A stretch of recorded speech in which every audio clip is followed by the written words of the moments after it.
With any endeavor that we try to address, we must be clear on why we're doing it. And I think it cannot be said frequently enough that flying is a necessary, maybe not sufficient, but it's certainly a necessary ingredient of economic development and has been throughout human history. Today, we also understand that in order to fly, we must also do so sustainably in order to protect the planet upon which humanity depends. And we have to understand that we're at the very, very, very beginning of that journey. So today, the world only produces even less than 0.1% of our fuel needs in terms of sustainable aviation fuel. So, very, very, very small quantities. The market is virtually inexistent. And yet we have to, we think, use large quantities of this forthcoming sustainable aviation fuel in order to achieve sustainable aviation by 2050. Markets need infrastructure.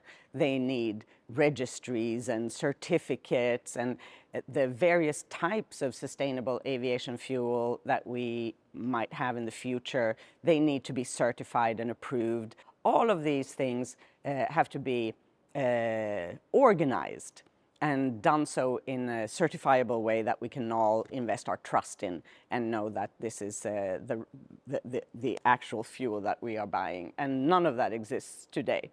So this is where we depend so acutely upon the policymakers at this very early stage in developing new markets. Obviously, policymakers know how to do this. They've done it many, many times before. They've done it with wind and solar energy and in many other domains. So it's not an impossible endeavor. But the real pressure that we feel, of course, in our industry is the necessity to do so in the very short space that's left between today and 2050.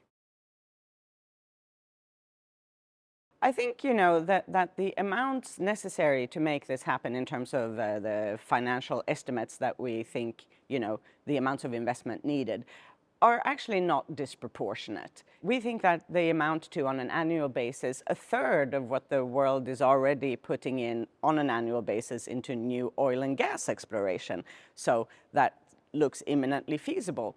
It's also actually about the same amounts that are invested annually into solar and wind energy. So there too, it doesn't look disproportionate.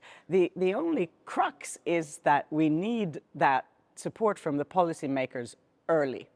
That's when the investors, private investors, take 100% of the risk and would lose all their capital if the venture fails. So this is where policies can help mitigate some of those risks and facilitate the flow of private capital coming in. And we would think, as a whole, about a third capital coming from the public sector and 2/3 from the private sector.